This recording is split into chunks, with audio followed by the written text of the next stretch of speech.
Zikir kolbu disebut juga zikir tersembunyi, zikir khafi, yaitu zikir yang tersembunyi di dalam hati, tanpa suara dan kata-kata.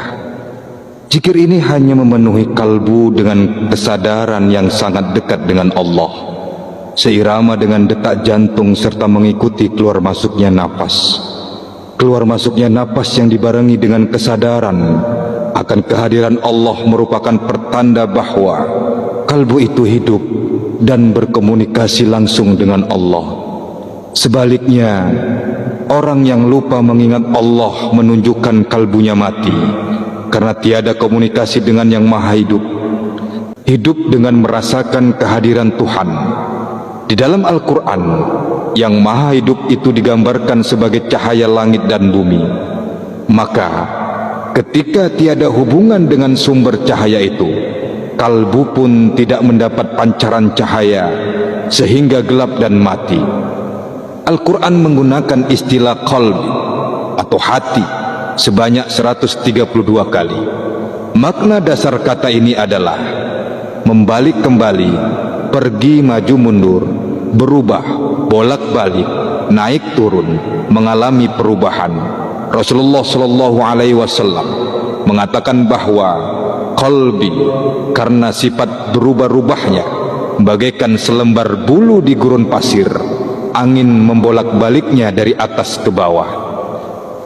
Imam Ja'far As-Siddiq menyebutkan perubahan hati itu ada 4. Pertama, hati yang tinggi. Tingginya hati ini ketika zikir kepada Allah Subhanahu wa ta'ala. Kalau orang senantiasa berzikir kepada Allah, hatinya akan naik ke tempat yang tinggi. Kedua, hati yang terbuka. Hati ini diperoleh apabila kita ridho kepada Allah Subhanahu wa ta'ala. Ketiga, hati yang rendah, yang terjadi ketika kita disibukkan oleh hal-hal yang selain Allah. Dan keempat adalah hati yang mati atau hati yang berhenti.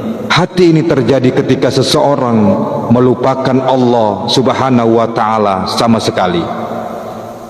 Oleh karena itu, saudaraku yang aku cintai karena Allah, untuk menjaga agar hati kita selalu hidup, maka ingatlah kepada Allah. Zikir kalbu mempunyai dampak yang jelas dalam meneguhkan hati. Kalbu agar memiliki keyakinan, kekuatan dan kemantapan iman kepada Allah, serta melahirkan perbuatan yang baik, amal soleh dalam hubungan vertikal kepada Allah maupun hubungan horizontal dengan sesama manusia. Mereka itu adalah orang-orang yang beriman, yang hatinya menjadi tentram dengan mengingat zikir kepada Tuhan. Ingatlah, hanya dengan mengingat Tuhan sajalah maka hati menjadi tentram. Al-A'raf ayat 28. Zikir kalbu mempunyai kesan-kesannya sendiri yang mencerahkan. Ia menyulut api kerinduan kepada Allah, membina kecintaan kepada Allah dalam hati, melahirkan perenungan, melahirkan ekstase dalam diam, menimbulkan ketidaksukaan untuk terjerembab dan tenggelam dalam urusan-urusan duniawi, serta memungkinkan seorang penzikir lebih mengutamakan Allah Subhanahu wa ta'ala ketimbang segala sesuatu selainnya. Amalan zikir di dalam hati dilakukan setiap saat ketika berdiri, duduk dan berbaring, sebagaimana disebutkan dalam surat An-Nisa ayat 103. Maka apabila kamu telah menyelesaikan sholatmu, ingatlah Allah di waktu berdiri, di waktu duduk dan di waktu berbaring.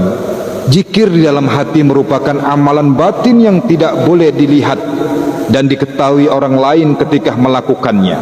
Ini merupakan amalan sir yang tersembunyi dari pandangan manusia, namun tidak pernah luput dari pengawasan Allah, sebagaimana disebutkan dalam surat Al-Mulk ayat 13. Dan rahasiakanlah perkataanmu atau lahirkanlah, sesungguhnya Dia maha mengetahui segala isi hati.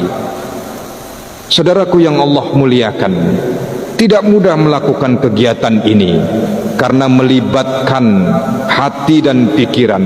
Bagaimana kita dapat mengendalikan hati dan pikiran untuk selalu berzikir, mengingat dan menyebut nama Allah setiap saat? Mengingat pikiran kita selalu bergerak dan berubah setiap saat. dalam 1 menit pikiran boleh berubah sampai puluhan kali. Tidak mudah menghentikan pikiran untuk tidak bergerak dan berubah.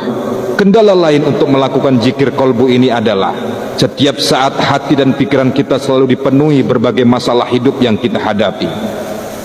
Saudara-saudaraku yang aku cintai, yang aku sayangi karena Allah, orang yang hatinya selalu berzikir pada Allah akan dibebaskan dari berbagai kesukaran, kesulitan dan kegelapan hidup. Hatinya selalu nyaman dan tenang. Dia boleh menyelesaikan berbagai masalah yang dihadirkan, yang dihadapkan dengan tenang, karena ilah selalu menyertainya dan menolongnya mengatasi berbagai masalah tersebut, agar kita boleh berzikir di dalam hati setiap saat tanpa terpengaruh oleh berbagai masalah kehidupan yang membebani hati dan pikiran. Perlu diadakan latihan yang intensif. Dan jangan lupa, saran kami sekali lagi, bertalkinlah kepada guru, mintalah bimbingan kepada mursyidmu. Wallahu alam bishawab.